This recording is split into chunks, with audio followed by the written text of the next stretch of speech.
संगत कीजे साधु की कभी न निष्फल होए, लोहा पारस परसते सो भी कंचन होए।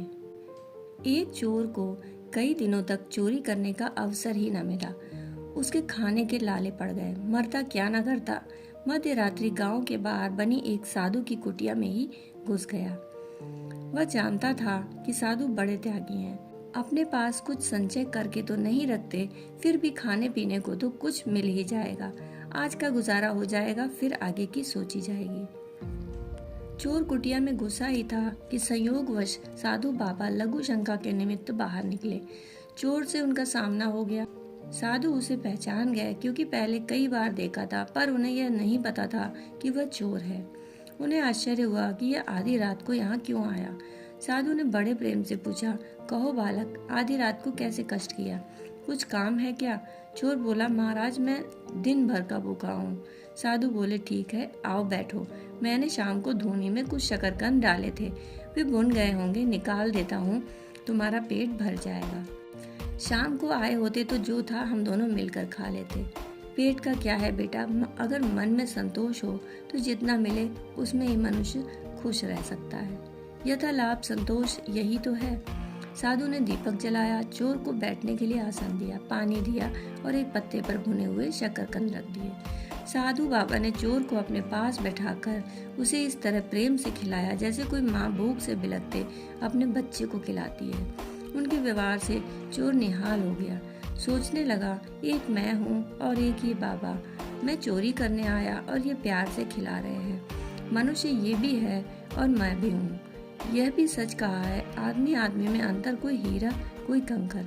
मैं तो इनके सामने कंकर से भी बदतर हूँ। मनुष्य में बुरी के साथ भली प्रवृत्तियां भी रहती हैं, जो समय पाकर जाग उठती हैं। जैसे उचित खाद पानी पाकर बीज पनप जाता है, वैसे ही संत का संग पाकर मनुष्य की सद्वृत्तियां लहलहा उठती हैं। चोर के मन के सारे कुसंस्कार हवा हो गए। उसे संत के दर्शन, सानिध्य और अमृत वर्षा सी दृष्टि का लाभ मिला। तुलसीदास जी ने कहा है, एक घड़ी आधी में बुनियाद, तुलसी संगत साधु की हरे कोटि अपराध। साधु की संगति पाकर आधे घंटे के संत समागम से चोर के कितने ही मलिन संस्कार नष्ट हो गए।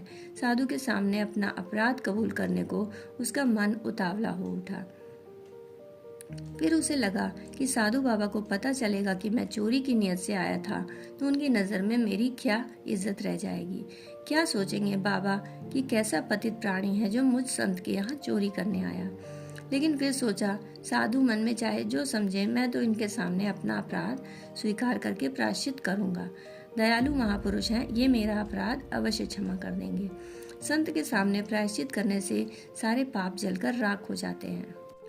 भोजन पूरा होने के बाद साधु ने कहा, बेटा अब इतनी रात में तुम कहाँ जाओगे? मेरे पास एक चटाई है, इसे ले लो और आराम से यहीं कहीं डालकर सो जाओ, सुबह चले जाना।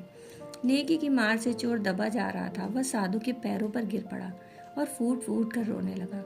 साधु समझ न सके कि यह क्या हुआ। साधु ने उसे प्रेम पूर्वक उठाया, प्रेम से सिर पर हाथ फेरते हुए पूछा, बेटा क्या हुआ? रोते रोते चोर का गला रुंध गया। उसने बड़ी कठिनाई से अपने को संभाल कर कहा, महाराज मैं बड़ा अपराधी हूँ। साधु बोले, भगवान सबके अपराध क्षमा करने वाले हैं। शरण में आने से बड़े बड़े अपराध क्षमा हो जाते हैं, उनकी शरण में जा।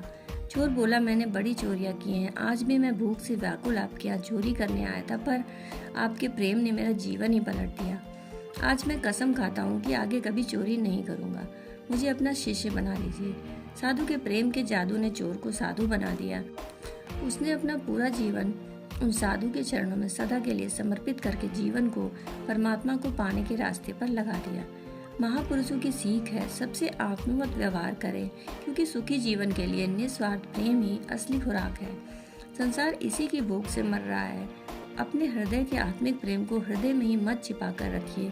प्रेम और स्नेह को उदारता से खर्च करना चाहिए। जगत का बहुत सा दुख दूर हो जाएगा। भटके हुए व्यक्ति को अपनाकर ही मार्ग पर लाया जा सकता है, दुत्कार कर नहीं। दोस्तों, कहानी सुनने के लिए आपका बहुत बहुत आभार।